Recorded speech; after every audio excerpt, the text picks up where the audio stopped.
All the USD volleyball team had to do was win in Denver on Sunday to make the NCAA tournament for the first time against the powerful Pioneers on their home floor, no less. That's something you just don't do, but they get off to a great start. Elizabeth Lotion with a pair of kills, and they actually win the first set 26-24. Denver took the second set. USD opened up a 7-point lead in the third set behind Haley Dotseth, who had the kill there, but back come the Pioneers. Becca Latham with one of her 22 kills.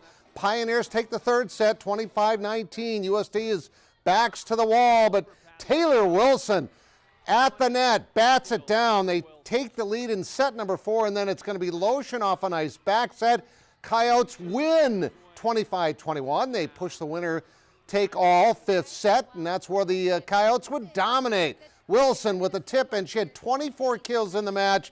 They bring it up to set point, leading 14-6, and yes, it's Haley Dotseth, the former athlete of the week. Who else?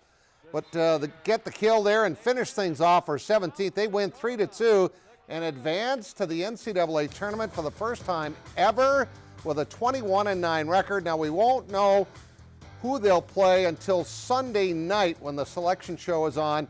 But again, this is just going to be a fun week for them as they're floating on cloud nine after being the first time ever Summit League champions.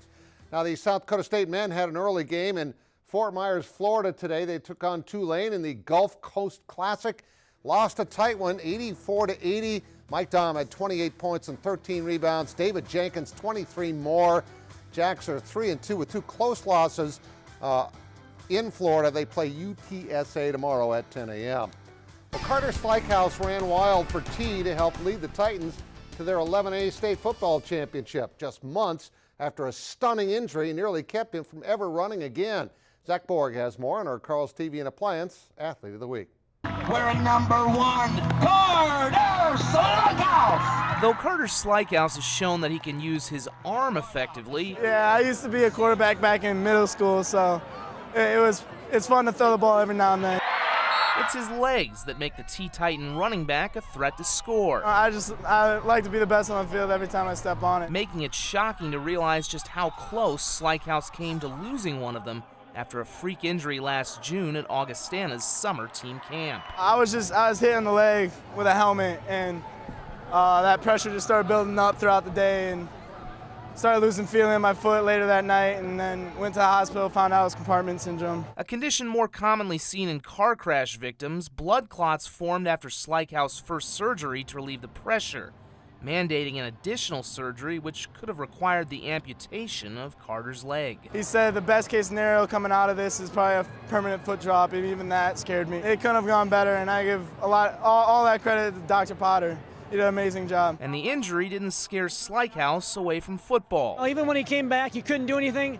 He was at every open field, every practice we had, with the kids, lifting. I mean, he was at everything. I mean, he's our leader. Turning Carter's nightmare of a summer into a terror for teams he faced.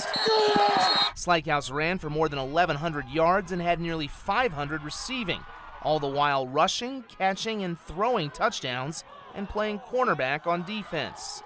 It ended with the Titans winning their first state football championship behind an MVP performance from Slykehouse. It feels amazing. I mean, you can't really put it into words how it feels. It feels great. Soaked everything in, every last minute. Who savors the chance to run in college and beyond.